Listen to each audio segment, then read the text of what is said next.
Hello friends, welcome to our channel. இன்றைக்கி நம்ம ராகி புட்டு எப்படி செய்கிறதுன்னு பார்க்கலாம் வாங்க. ராகி மாவு மெஷரிங் கப்பில் 3 கப்பு எடுத்துக்கலாம்.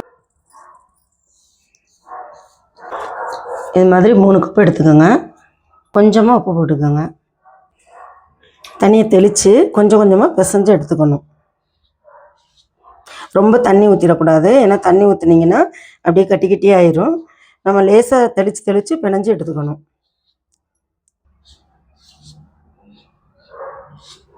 தண்ணி தெளித்து இந்த மாதிரி உதிரியாக கட்டி இல்லாமல் அப்படி உதிரியாக பிணைஞ்சு எடுத்துக்கணும். தண்ணி நல்லா கொதிச்சிருச்சு. ஒரு இட்லி பாத்திரத்தை வச்சு தண்ணி நல்லா கொதிக்க வச்சிட்டோம். இப்போ ரெடி பண்ணி வச்சுருக்க ராகி மாவை இதில் இட்லி பாத்திரத்தில் வேக வச்சு எடுத்துக்கணும். ராகி மாவு நல்லா வெந்துருச்சு. இப்போ நம்ம இறக்கிடலாம். வேக வச்சு எடுத்த ராகி புட்டு மாவை இந்த மாதிரி சூடாக இருக்கும், இப்படி கையில் நல்லா உதுத்து விட்டுக்கணும். இப்படி உதுத்து விட்டுட்டு ஒரு 5 நிமிஷம் ஆற விடுங்க.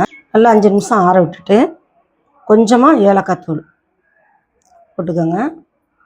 1/2 பவுல் ஜீனி, சின்ன பவுலில் 1/2 பவுல் ஜீனி போட்டுக்கோங்க. துருவி வச்சுருக்க தேங்காயை 1/2 பவுல் கிட்ட சேர்த்துக்கோங்க.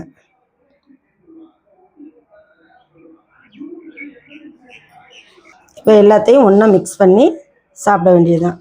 இந்த மாதிரி நல்லா மிக்ஸ் பண்ணிக்கோங்க. மறக்காமல் நம்ம சேனலை லைக் பண்ணுங்கள், ஷேர் பண்ணுங்கள், சப்ஸ்கிரைப் பண்ணுங்கள்.